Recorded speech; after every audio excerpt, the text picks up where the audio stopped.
guys, today is a beautiful day and I want to show you how I made this centerpiece. This beautiful centerpiece is about 3 feet long and it is perfect for a 6-foot long table. You also can use it as a head table decoration in a wedding. Let's start with the fillers and greenery that we have here. So we have some sweet anise, some celosia, some status, cosmo, and Tabasco flowers. For focal flowers, we have dahlias.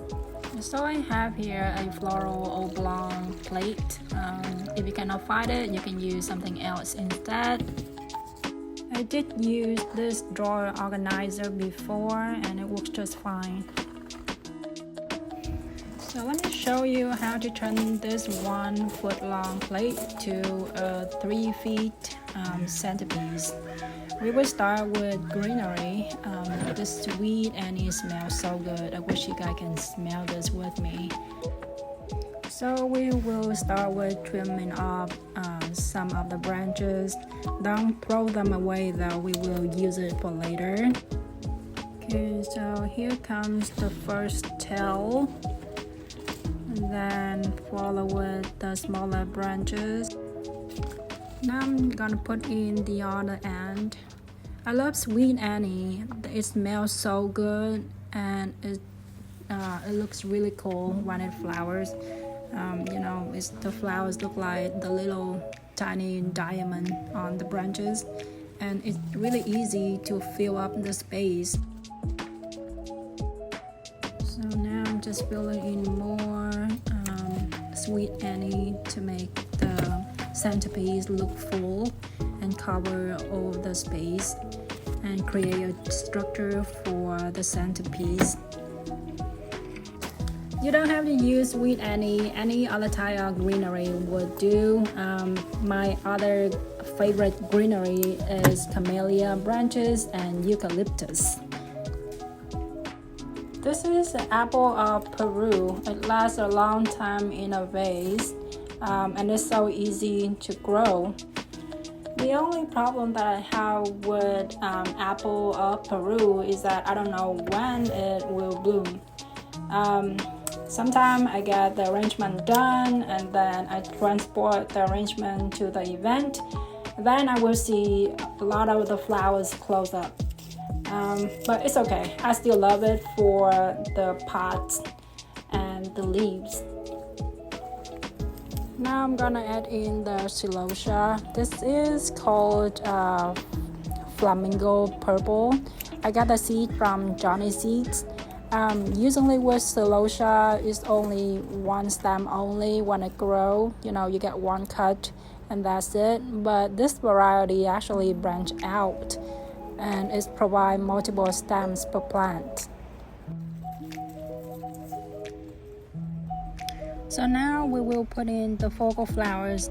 So they are the most important pieces in the arrangement, right? Because when we see a centerpiece or any type of arrangement, we focus on the focal flowers. And these flowers decide how the arrangement flows. So you want it to flow naturally from the left to the right. So the trick is that you will create a cluster of focal flowers, one facing the left and then one facing the right. And then one focal flowers at the middle to help the eyes transition from the left to the right.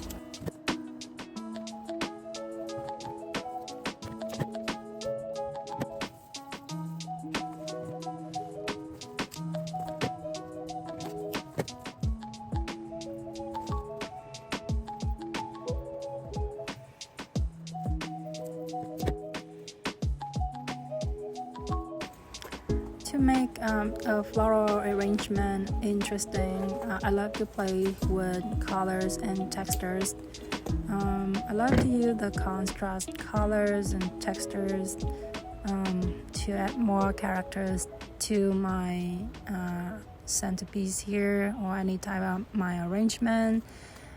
If I have something like these dahlias packed with petals, then I would add in some of the single petal flowers like these cupcake cosmo, and the same with the colors.